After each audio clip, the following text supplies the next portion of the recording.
Sejak Maret 1966, Partai Komunis Indonesia menjadi partai terlarang. Pentolan-pentolannya sudah banyak yang tertangkap, anggota dan simpatisannya banyak yang sudah tewas dalam aksi persekusi terbesar dalam sejarah Indonesia. Namun, masih ada beberapa petinggi PKI yang belum tertangkap, salah satunya Soedisman. Pada September 1966 itu, setengah tahun dari pembubaran dan pelarangan PKI, Soedisman masih berada dalam pelarian. Kendati tahu partainya telah hancur lebur, namun ia masih berpikir bagaimana caranya memperbaiki PKI. Kekuatan-kekuatan kontra-revolusioner dalam waktu singkat telah berhasil memukul dengan menimbulkan kerusakan-kerusakan berat pada PKI, mengharuskan kita yang masih bisa meneruskan perjuangan revolusioner ini untuk melakukan kritik dan otokritik, sebagai satu-satunya cara yang tepat untuk bisa menemukan kekurangan-kekurangan dan kesalahan-kesalahan baik di bidang teori, politik dan organisasi, dan kemudian memperbaikinya, tulis Soedisman pada September 1966 dalam otokritik selaku Politbiro PKI. Namun, niat Soedisman untuk memperbaiki partai harus dikubur dalam-dalam. Pada penghujung tahun 1966, tepatnya pada 6 Desember, ia tertangkap. Soedisman ditahan di dalam sel berukuran 2,20 x 3,60 meter. Soedisman setidaknya kemudian mengalami 14 kali pemeriksaan, jika dihitung mencapai 70 jam. Soedisman tidak menyangkal keterlibatannya dalam G30S, yang menculik dan membunuh para jenderal Angkatan Darat. Di persidangan secara terbuka dia mengatakan, saya sendiri terlibat dalam G30S, tetapi PKI sebagai partai tidak terlibat dalam G30S. Soedisman berencana menggunakan pengadilan Mahkamah Militer luar biasa untuk mengutarakan pikiran-pikirannya tentang G30S. Namun, rencana itu gagal. Pada pengadilan yang berlangsung pada 21 Juli 1967, seperti ia uraikan dalam uraian tanggung jawab, sungguh sayang, bahwa sidang-sidang Mahmilub yang mengadili perkara saya ini tidak disiarkan oleh RRI, seperti halnya dengan sidang-sidang Mahmilub yang lalu sejak mengadili perkara Saudara Dr. Subandrio. Baginya, gerakan yang tak melibatkan massa rakyat seluruh pendukung PKI se-Indonesia, hanyalah sebuah avanturisme, atau petualangan politik petinggi partai. Para petinggi PKI, kata Sudiman, tanpa mengindahkan ketentuan-ketentuan organisasi, melibatkan diri ke dalam G30S yang tidak berdasarkan kesadaran dan keyakinan yang tinggi massa rakyat. G30S nyatanya menjadi jalan yang justru menghancurkan PKI. G30S, kata Soedisman, telah menyebabkan terpencilnya partai dari massa rakyat. Kalau sudah jauh dari massa rakyat, yang harusnya jadi pendukung utama PKI, maka habis sudah PKI.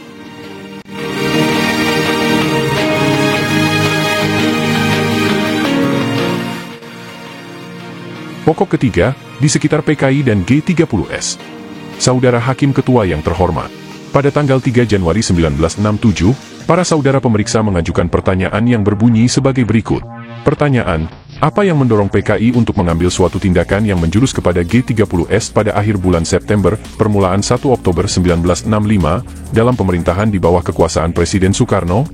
Jawaban, dalam menjawab pertanyaan tersebut di atas, saya tetap berpegang teguh kepada statement Politbiro CCPKI tertanggal 6 Oktober 1965, yang antara lain menerangkan, bahwa PKI tidak tahu menahu tentang G30S, dan peristiwa itu adalah intern AD. Alasannya ialah, 1. Dalam sidang-sidang Politburo CCPKI, oleh kawan DN Aidit dijelaskan, bahwa ada perwira-perwira maju yang mau mendahului bertindak untuk mencegah kudeta Dewan Jenderal. Untuk itu DN Aidit menugaskan pengiriman beberapa tenaga ke daerah pada hari-hari menjelang mencetusnya G30S, dengan garisnya, dengarkan pengumuman RRI Pusat dan sokong Dewan Revolusi. Jika PKI secara menyeluruh terlibat dalam G30S, maka, a. Masalah yang begitu penting harus dibicarakan dalam sidang pleno CCPKI, mengingat skope nasionalnya yang bersifat luas dan penerapan persoalan teori, bahwa sekali mengangkat senjata haruslah dirampungkan sampai selesai, dan jangan sekali-kali main api dengan senjata. B. Masalah yang begitu penting tidak cukup diletakkan penugasan kepada beberapa tenaga ke daerah, hanya beberapa hari sebelum peristiwa, tapi seharusnya banyak tenaga yang ditugaskan ke daerah-daerah beberapa bulan sebelumnya, dengan garis, bangkitkan massa, adakan perlawanan massa dan bentuk Dewan Revolusi. 2. Sesudah G30S pecah, kenyataannya menunjukkan, bahwa PKI pasif tidak berlawan, malahan menjadi korban penangkapan atas perintah, tindak dengan alasan langsung dan, atau tidak langsung tersangkut G30S, menjadi korban pembunuhan massal atas dasar perintah, habisi dan tindas sampai ke akar-akarnya, dan witch hunting, pengejaran teror putih ketiga, tahun 1926, tahun 1948, tahun 1965. Dalam hati timbul tanda tanya, Apakah dosanya Nyonya Nyoto bersama anak-anaknya yang tidak tahu menahu tentang perbuatan politik suami ayahnya, kawan Nyoto, sampai dijebloskan di tahanan sel Kodim Budi Kemuliaan, sehingga oroknya tidak dapat menetek lagi karena air susu asat? Padahal pernah oleh yang berkuasa didesirkan, jangan balas dendam ya. Desiran itu hanya sebagai angin lalu saja, sebab kenyataannya yang dilancarkan adalah mengekskomuniskan anggota PKI sekeluarganya komplit. Hal ini, pasif tak berlawan, tidak mungkin terjadi jika PKI mempersiapkan dan disiapkan untuk G30S. 3 yang bergerak dalam G30S kebanyakan perwira-perwira non-komunis, di samping yang komunis, sehingga sesuai dengan keterangan kawan DNA Idit, bahwa perwira-perwira maju mau mendahului bertindak.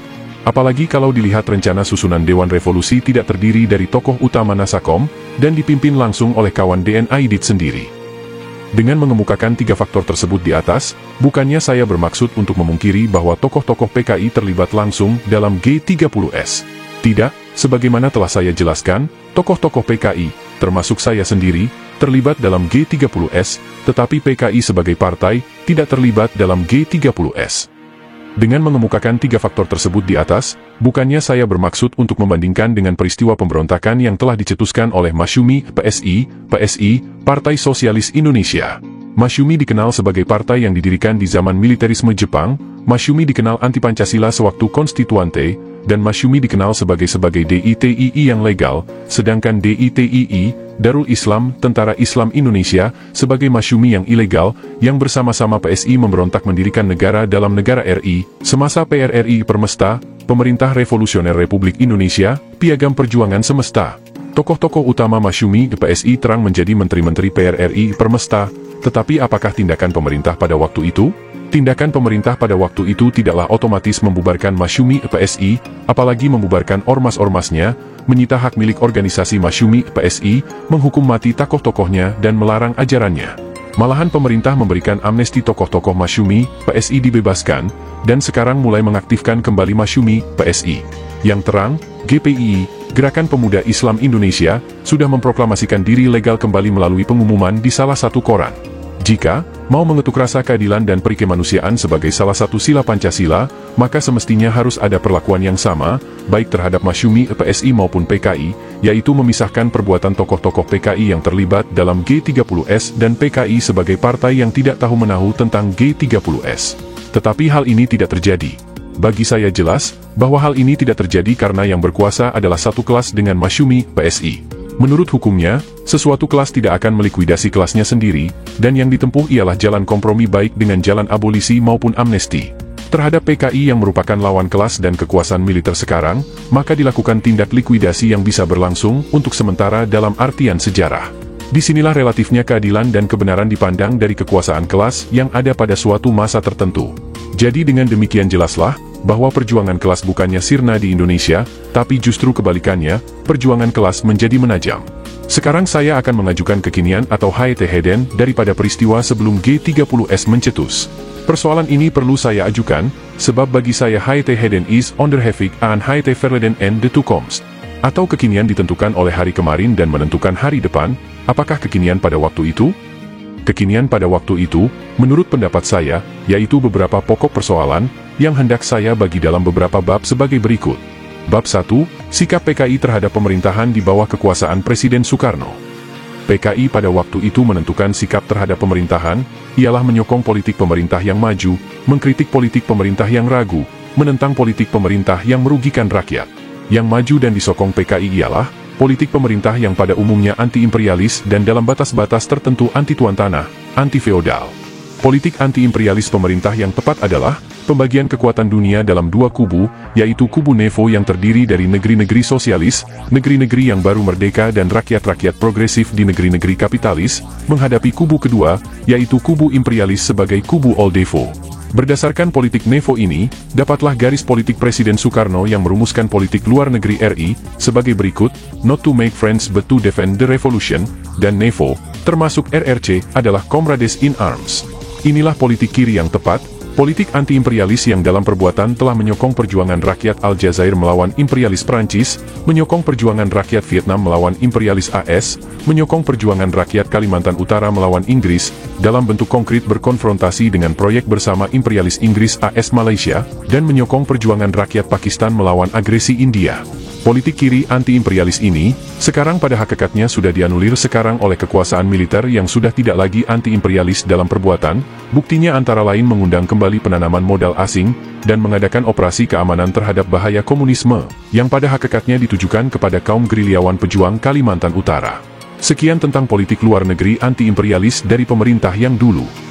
Sedangkan politik dalam negeri yang maju ialah, dalam batas-batas tertentu politik anti tuan tanah, feodal, yaitu, pembatasan hak milik tanah tuan tanah sampai 5 hektar, dengan pengaturan oleh Undang-Undang Pokok Agraria, UPA, dan penurunan setoran kaum tani penggarap dari 5:5 menjadi minimal 6:4 untuk kaum tani penggarap, dengan pengaturan oleh Undang-Undang Perjanjian Bagi Hasil, UPM.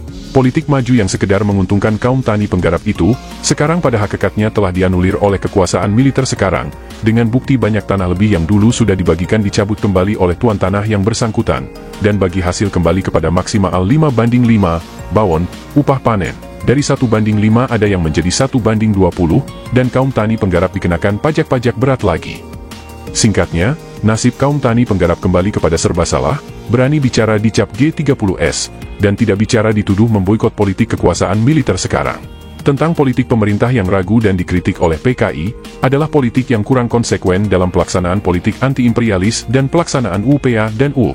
Contohnya, tidak adanya ketegasan dalam tindakan terhadap investasi imperialis AS di bidang perminyakan, yang merupakan sebagian terbesar devisen RI. Contoh lain, ialah tidak konsekuen melaksanakan UPA dan UP. Akibatnya kaum tani penggarap mengadakan aksi-aksi untuk mengkonsekuenkan pelaksanaan dua undang-undang tersebut. Tetapi anehnya, justru kaum tani yang mau melaksanakan undang-undang yang ditindak, tetapi kaum tuan tanah yang mengingkari undang-undang tidak dipersalahkan. Inilah kenyataan, yang benar dipersalahkan, dan yang salah dibenarkan. Tentang politik yang merugikan rakyat dan ditentang oleh PKI ialah, politik FINEK, finansial ekonomi, yang berlainan dengan dekon, yaitu menjadikan pertanian sebagai basis dan industri, sebagai tulang punggung dan politik menaikkan harga dan tarif, untuk menanggulangi kesulitan ekonomi semestinya dengan sungguh-sungguh dilaksanakan social support, social control dan social participation, untuk melikuidasi salah urus serta salah duduk. Satu-satunya jalan adalah meniadakan Steuerleven, atau meniadakan kehidupan yang serba tak menentu, memperpanjang penderitaan rakyat, dengan mengadakan nasakomisasi di semua bidang sebagai penyesuaian aparatur negara dengan tuntutan manipol dan dekon, untuk menumpas 3 sebab pokok kemelaratan rakyat, yaitu A. Kaum imperialis, terutama imperialis AS sebagai musuh utama rakyat-rakyat progresif sedunia. B. Di desa menumpas 7 setan desa. 1. Tuan tanah jahat yang tidak mau melaksanakan UPA dan UP. 2. Penguasa jahat yang membela kepentingan tuan tanah jahat. 3. Tengkulak jahat yang memeras kaum tani. 4. Tabir yang menyalahgunakan kekuasaan untuk memperkaya diri dengan memeras kaum tani. 5. Bandit desa yang menjadi centeng, tukang pukul tuan tanah.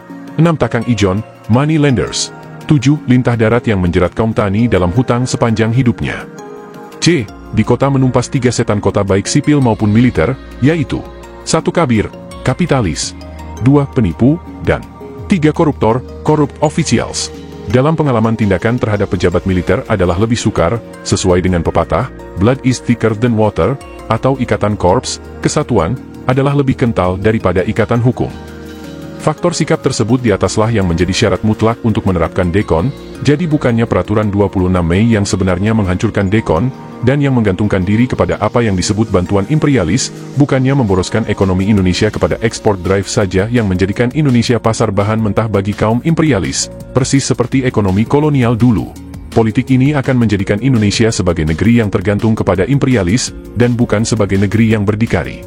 Demikian mengenai sikap PKI terhadap pemerintah, untuk meniadakan sebab-sebab adanya Steuerleven yang memperpanjang kemelaratan rakyat. Bab 2, menghadapi kemungkinan agresi imperialis. Saya setuju dengan peringatan Presiden Soekarno, bahwa deadline imperialis Inggris membentang dari Teluk Aden, Kepulauan Andamanen, Malaysia sampai Hong Kong. Untuk mempertahankan deadline sebagai lifeline terakhir dari imperialis Inggris, logislah jika Inggris memusatkan kekuatan armada angkatan lautnya, angkatan daratnya dan angkatan udaranya di Malaysia, dalam menghadapi politik RI, yang tepat yaitu bantu Kaltara mengganyang Malaysia. Jadi pengganyangan Malaysia bukannya karena tidak mau rukun dengan bangsa serumpun Melayu, tetapi karena imperialis Inggris membentuk Federasi Malaysia untuk menumpas Kaltara, yang memproklamasikan diri bebas dari belenggu imperialis Inggris. Inilah politik konfrontasi RI yang membawa suasana on the brink of war, suasana di tepi jurang perang. Konsekuensi dari politik ini ialah menjadikan daerah RI sebagai daerah berlatih dan beristirahat bagi para pejuang Kaltara, dan pejuang-pejuang sukarelawan RI bertempur membantu pejuang-pejuang Kaltara melawan imperialis Inggris. Suasana agresi imperialis Inggris yang ingin mengamankan daerah belakangnya dan imperialis Amerika, pasti membantu sekutunya imperialis Inggris, sebab Amerika Serikat takut kalau semangat anti-imperialis rakyat Indonesia yang tinggi menular ke Filipina, sebab akan mengganggu daerah belakang agresi imperialis AS di Vietnam. Gaya berpendapat pada waktu itu memang nyaris adanya agresi imperialis, sehingga rakyat harus dibikin werbaar dan paraat. Caranya ialah, mempersenjatai rakyat dengan senjata dari manapun saja, termasuk dari RRC. Rakyat yang bersenjata sebagai pertahanan dan ketahanan nasional yang ampuh, harus diatur dalam ikatan organik, yang saya rasakan cocok dengan dicetuskannya gagasan Angkatan Kelima oleh Presiden Soekarno. Dengan demikian, rakyat yang bersenjata adalah tubuh kekar dengan ABRI sebagai tinjunya menghadapi agresi imperialis. Dengan demikian, rakyat dan ABRI betul-betul menjelma sebagai air dan ikan yang tak terpisahkan. Inilah Wurba Arlheit dan para atlet rakyat yang tak terkalahkan menghadapi kemungkinan operasi imperialis. Dalam suasana nyaris agresi imperialis, saya kira tidak salah kalau AWRI mengorganisasi latihan-latihan sukarelawan, sebagaimana diselenggarakan juga oleh angkatan-angkatan lainnya. Juga tidak keliru kalau masa anggota PKI ikut serta dalam latihan sukarelawan oleh AWRI, Angkatan Udara Republik Indonesia, sebagaimana dilakukan pula oleh masa anggota partai lainnya, untuk ikut serta dalam latihan sukarelawan oleh angkatan bersenjata lainnya. Andai kata Angkatan Kelima terbentuk, saya rasa tidak akan terjadi latihan-latihan sukarelawan yang terpisah-pisah, tapi semuanya dapat diselenggarakan bersama sebagai suatu kesatuan oleh ABRI secara bersama. Sekian mengenai bab 2. Bab 3, keadaan FINEK makin memburuk. Saya berpendapat, pada waktu itu bahwa keadaan FINEK, finansial dan ekonomi, makin memburuk, harga-harga barang meningkat tinggi, daya beli dan tingkat hidup rakyat makin merosot. Secara pokok sebab-sebabnya telah saya utarakan di depan. Jalan keluarnya selalu oleh PKI diajukan konsep-konsep, antara lain tidak setuju dengan politik kenaikan harga, menolak deferred payment, dan hukuman mati bagi koruptor-koruptor besar. Konsep-konsep PKI ada yang disetujui pemerintah, tetapi setelah menjadi keputusan resmi tinggal sebagai keputusan di atas kertas belaka. Malahan lucunya, tidak jarang suatu keputusan diembel-embeli dengan pembentukan lembaga negara baru, yang berarti, menambah beban anggaran belanja negara, menyimpang siurkan wewenang, tugas dan peraturan, serta memacetkan kementerian yang bersangkutan, karena wewenangnya tergeser oleh lembaga negara baru. Padahal, garisnya lembaga-lembaga negara harus distreamlinekan atau disederhanakan, yang menurut hitungan kawan Nyoto jumlah lembaga negara pusat tidak kurang dari 150, dan ada seorang pejabat yang menjabat sampai 32 jabatan rangkap. Apakah ini bukan skeur? Di samping skeur, jika rakyat menuntut tanggung jawab para menteri tentang adanya skeur itu, maka mereka lari berlindung di bawah kewibawaan Presiden Soekarno, dan menyatakan mereka hanya sekedar pembantu saja. Mereka lupa, pembantu rumah tangga biasa saja jika ada barang hilang bisa diperkarakan, apalagi pembantu presiden. Mereka lupa pada pantun, cerutu bukan sembarang cerutu. Cerutu cap kapiten, mahal harganya. Pembantu bukan sembarang perbantu, pembantu Bapak Presiden. Besar tanggung jawabnya. Yang membahayakan ialah, pikiran di pihak menteri-menteri yang menganggap usaha swasta lebih baik daripada perusahaan negara, sehingga ada gejala-gejala mau menswastakan perusahaan-perusahaan negara. Secara sederhana pikiran ini hendak menunjukkan, bahwa kapitalisme adalah lebih baik daripada sosialisme, padahal hari depan revolusi Indonesia menurut Manipol adalah sosialisme, dan bukannya kapitalisme. Pikiran mereka itu adalah menentang hari depan. Mereka memang sengaja mempertahankan Steuer-Leven, karena sudah vested interest sebagai OKB, orang kaya baru, dan mereka sengaja menutup mata terhadap adanya perusahaan-perusahaan negara yang menguntungkan, seperti beberapa pabrik gula, pabrik semen Gresik dan tambang timah Bangka, sebab a. Kaum buruh mau memberikan social support, karena ada kebebasan demokratis dan dijamin sekedar perbaikan tingkat hidupnya. b. Kaum buruh diberi hak social control, dengan diikutsertakan dalam dewan perusahaan yang mengawasi manajemen dan maintenance perusahaan. c.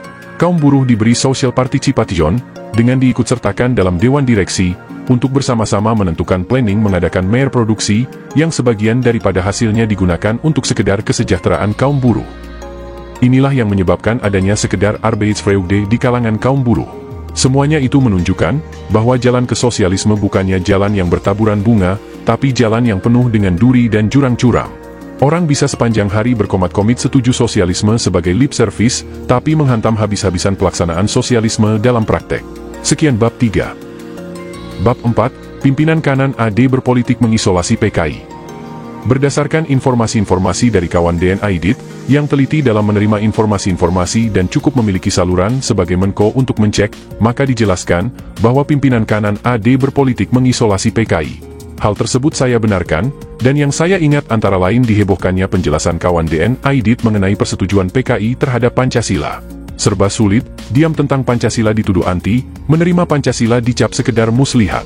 Padahal di Konstituante, PKI adalah salah satu partai yang gigih membela Pancasila. Lalu dokumen palsu tentang rencana kudeta PKI yang sudah digugat oleh DN Aidit dalam pertemuan partai-partai di Bogor, masih saja disiarkan di kalangan AD, bahwa dokumen itu betul. Padahal semestinya bersama-sama mencari konseptornya dan bertindak terhadap konseptor itu. Pada permulaan tahun 1965, Jenderal Yani di depan Resimen Yogya menerangkan bahwa kalau tergantung padanya, sebaiknya hanya ada satu partai Pancasila, dan alat penghubung dengan massa yang dapat diandalkan oleh AD adalah SOKSI, Sentral Organisasi Karyawan Sosialis Indonesia, sehingga adanya SOKSI perlu dipertahankan. Ini berarti, bagi saya, bahwa perlu dilikuidasinya partai-partai yang ada, terutama PKI dan ormas-ormas PKI harus ditandingi, antara lain SOKSI dihadapi SOKSI. Setelah ulang tahun ke-45 PKI sukses, disiarkan di kalangan AD bahwa PKI bukannya menunjukkan kekuatannya, tetapi sudah menunjukkan gigi untuk bertindak, padahal PKI tidak ada niat untuk itu. Politik Nasakom Bersatu yang disetujui oleh PKI, diubah menjadi Nasakom Jiwaku. Bagi saya, ini berarti, bahwa kalau sudah berjiwa Nasakom, maka tidak perlu lagi adanya KOM, tidak perlu lagi adanya PKI. Padahal Nasakom adalah persatuan dari 3 aliran politik yang hidup di Indonesia. Kemudian disuruh oleh penjelasan Jenderal Yani pada tanggal 27 atau 28 Mei, di depan rapat para Panglima Daerah AD, bahwa Jenderal Yani sendirilah yang membentuk Dewan Jenderal yang bertugas, memberikan penilaian politik. Jadi tidak sebagai badan yang memberikan penilaian kenaikan pangkat, sebab untuk itu sudah ada Panitia Jenderal Sudirman sebagai pengganti Panitia Jenderal Gatot. Menurut kawan DN Aidit, politik Dewan Jenderal berproses kepada penyelesaian formasi kabinet, dan tindakan kudeta yang diperkirakan pada peringatan Hari Angkatan Perang. Persiapan-persiapan ke arah itu nampak dengan menarik kekuatan politik lainnya, untuk diajak mengisolasi PKI, yaitu pertemuan pimpinan AD dengan PNI, Partai Nasionalis Indonesia, pada tanggal 8 Juni 1965 di rumah saudara Harul Saleh. Jika mau menggalang persatuan, semestinya pertemuan semacam itu diadakan juga dengan partai-partai lain termasuk PKI. Hal ini tidak terjadi, sehingga jelas yang dimaksud ialah, mengubah sepenuhnya sesudah G30S gagal, dengan ikut campurnya langsung pimpinan AD dalam intern PNI. Sedangkan terhadap sesama partai marhainisnya, dilakukan politik biar mati dengan sendirinya. Sesudah pertemuan 8 Juni tersebut, oleh Suat 1 tertanggal 12 Juni 1965, diadakan edaran yang pokoknya memperingatkan, bahwa yang terjadi di daerah-daerah terutama di Jatim Jateng bukannya konsultasi Nasakom, tetapi konfrontasi Nasakom dan masalah tanah menjadi hangat. Oleh karena itu disimpulkan, supaya para pejabat baik sipil maupun militer, untuk tidak menggunakan istilah-istilah seperti integrasi dengan rakyat, sebab penggunaan istilah semacam itu sudah memihak, dan mengawasi pelaksanaan land reform. Dalam praktik ini berarti mengawasi gerakan rakyat, mengawasi PKI dengan ormas-ormasnya, dan bertindak terhadap pelaksanaan land reform terbatas, bertindak terhadap BTI dan PKI. Jurusannya tidak bisa lain kecuali pembekuan PKI dengan ormas-ormasnya, yang pernah dialami oleh PKI dengan peristiwa 3S, Sulawesi Selatan, Kalimantan Selatan dan Sumatera Selatan. Kemudian pada permulaan Agustus 1965, ada keputusan KOTI kalau tidak keliru nomor 86, yang mengatur pembatasan lebih ketat lagi kebebasan demokratis, dengan alasan untuk pengamanan rencana ekonomi KOTU, yang kolonial ialah melulu mendasarkan kepada ekspor drive. Semua penjelasan kawan DN Aidit saya benarkan, sebab saya berpendapat, untuk menjamin berlangsungnya kekuasaan militer harus dilakukan pembatasan hak-hak demokrasi, dan dilakukan politik mengisolasi PKI sebelum dapat dilikuidasinya. Selamanya PKI berjuang untuk kebebasan demokratis dan menolak kekuasaan militer. Oleh karena itu PKI selalu berjuang menuntut penghapusan SOB, dan setelah SOB hapus mensinyalir bahayanya SOB tanpa SOB, sesungguhnya secara hakikat kekuasaan militer itu sudah ada sejak SOB. Walaupun SOB hapus tapi kekuasaan militer tidak berubah posisi, dan dengan gagalnya G30S menjadi terrealisasi sepenuhnya. Walaupun secara resmi bukan sebagai partai politik, tetapi hakikatnya AD adalah partai politik, yang politik umumnya ditentukan oleh seminar AD, semacam kongres partai antara dua seminar AD. Pelaksanaan politiknya dilakukan oleh Komando Golongan Karya AD, semacam Dewan Pimpinan Pleno Partai, dan politik praktis sehari-hari dilaksanakan oleh para menteri AD dalam kabinet semacam Dewan Harian Partai. Malahan pimpinan kanan AD telah menentukan diri sebagai faktor stabilisasi. Ini berarti, kekuasaan negara sepenuhnya di tangan kekuasaan militer. The overweening is complete in handen. Jadi diktator militer yang ditentang oleh G30S dan Dewan Revolusi sekarang menjadi kenyataan. Dan mengekskomuniskan atau mengeksklusifkan PKI yang ditentang oleh PKI, sekarang menjadi kenyataan. Politik kiri RI bermutasi menjadi kanan. Sekian bab 4. Bab 5, perwira-perwira maju dipimpin ex-Letkol Untung mendahului bertindak untuk mencegah kudeta Dewan Jenderal. Kawan DN Aidit menjelaskan hal tersebut, yang saya yakini akan kebenarannya. Sebab Dewan Jenderal saya artikan sebagai potensi politik kanan dari pimpinan AD, yang bertujuan untuk berdominasi penuh dalam kekuasaan negara, sebagaimana sekarang menjadi suatu kenyataan, setiap kekuasaan adalah diktator, dan kekuasaan militer adalah diktator militer. Hal inilah yang mau dicegah oleh perwira-perwira maju di bawah pimpinan ex-Letkol Untung, yang mau mendahului bertindak. Saya setuju, sebab sejak dulu saya berjuang anti-militerisme. Dan sudah tentu persetujuan saya itu didasarkan kepada perkiraan, bahwa segala sesuatunya sudah diperhitungkan dengan baik, dan secara militer memang ada dalil yang menyatakan, bahwa aanval is the beste verdediging, atau menyerang adalah pertahanan yang terbaik. Selain itu, suasana pada waktu itu diliputi oleh sakitnya Presiden Soekarno yang serius. Semua anggota pimpinan PKI menjadi prihatin. Di balik keprihatinan itu, sebagai seorang politik harus memikirkan pengamanan atau savestelean politik kiri Presiden Soekarno. Saya perkirakan, bahwa tindakan perwira-perwira maju itulah yang akan dapat savestelean politik kiri Presiden Soekarno, apalagi situasi politik pada waktu itu sebagai situasi politik revolusioner, yang berciri. 1. Pemerintah terpaksa menyesuaikan politiknya dengan tuntutan massa rakyat banyak. 2. Politik pemerintah ditentukan di pabrik, perkebunan-perkebunan dan desa oleh massa aksi rakyat. Dan 3. Aksi-aksi rakyat terus meningkat dalam birofensi revolusioner. Jadi perkiraan saya pada waktu itu tindakan para perwira maju dengan Dewan Revolusionernya yang Nasakom, bersama Presiden Soekarno, akan menyudahi Steurleven, dan mengkonsekuenkan Panca Azimat, yaitu 1. Nasakom, tahun 1926. 2. Pancasila, tahun 1945. 3. Manipol, tahun 1959. 4. Trisakti, tahun 1964. 5. Berdikari, tahun 1965. Tindakan tersebut bukan untuk memenuhi sebaik sajak Inggris. Man is a fool, when it's hot, he wants it cold. When it's cold, he wants it hot. He always wants what he has not. Tapi untuk mendekati, kalau belum dapat meluluskan rising demands massa rakyat banyak. Berdasarkan 5 bab pokok persoalan tersebut di atas, dan berdasarkan tanggapan saya mengenai segenap penjelasan kawan Aidit, yang menurut pengalaman saya senantiasa teliti dalam menghitung imbangan kekuatan, maka dasar-dasar itulah, merupakan latar belakang saya untuk menyetujui tindakan para perwira maju yang menjurus kepada G30S. Pada akhir bulan September, permulaan 1 Oktober 1965, dalam pemerintahan di bawah kekuasaan Presiden Soekarno, sebab keyakinan saya ialah, dengan Dewan Revolusi bersama Presiden Soekarno, maka pertama, akan dapat dikonsekuenkan politik anti-imperialis dan anti-tuan tanah terbatas daripada pemerintah RI. Kedua, akan lebih werbaar dan para rakyat dalam menghadapi kemungkinan agresi imperialis. Ketiga, akan dapat dikonsekuenkan pelaksanaan dekon untuk menanggulangi kesulitan ekonomi, dengan meritul dan menasakomkan aparatur Finek, serta bertindak terhadap kaum imperialis, 7 setan desa dan 3 setan kota. Keempat, akan dapat dicegah adanya diktator militer, dilakukan penghapusan SOB tanpa SOB, dan diadakan nasakomisasi di semua bidang. Kelima, akan dapat direalisasi dengan baik Panca Azimat. Jawaban hendak saya tutup dengan mengemukakan, bahwa cukuplah sudah penjelasan saya, dari saya telah bulat dalam perasaan, pikiran dan hati untuk teguh pada pernyataan saya tertanggal 21 Desember 1966. Sekian.